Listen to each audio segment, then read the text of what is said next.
The people defending the idea that Shrek is a cautionary tale have also started to say that Shrek never made any sacrifices for Fiona because he liked being human. But not only is that just not true, but Shrek 2 is actually all about sacrificing things for the ones you love. That's why I have to let her go. Shrek doesn't even want to go to the kingdom of Far, Far Away to begin with because he knows that he'll be discriminated against once he gets there. And despite only being there because he loves her, he's repeatedly told that he is ruining Fiona's life by being with her. Ogres don't live happily ever after.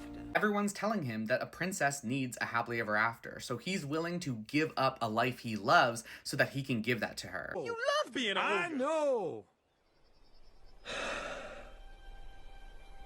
But I love Fiona more. And even after he becomes human, he's not interested in all these women hitting on him. This scene is just to show him that he's perceived as hot, something he thinks Fiona will be happy about. In fact, there's actually only one scene where he's shown to enjoy the perks of being human, which I'll get back to in a moment because there's a lot to say about that. But it doesn't actually matter either way because he's willing to give up both being human and Fiona herself because he loves her and he thinks that she'll be better off without him. Mom and Dad approve, and Fiona gets the man she's always dreamed of. He cares about her happiness more than his own. Not only that, he's actually willing to sacrifice his entire life when he pushes her out of the way from the fairy godmother's spell, right as her father makes his own sacrifice by jumping in the way to save him. And the story with her dad is obviously a very blatant parallel to Shrek's, where he's willing to sacrifice his identity and who he is for love, which Shrek is also willing to do in the end. He loves his swamp, he loves being an ogre, but he is willing to give all of that up for Fiona in this moment. You do that?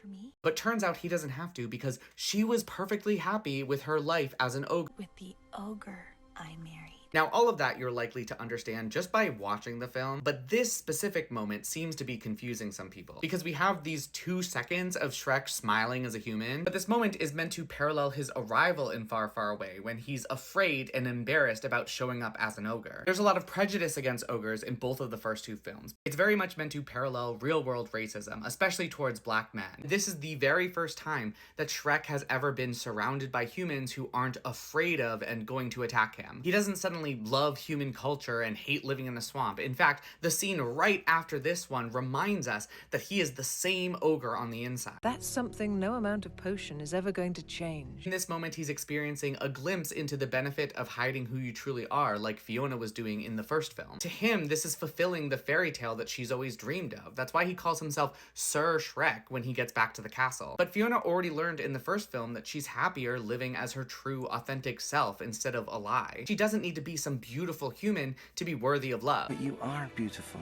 Shrek helped show her that in the first film, and now she's showing him the same thing in this one.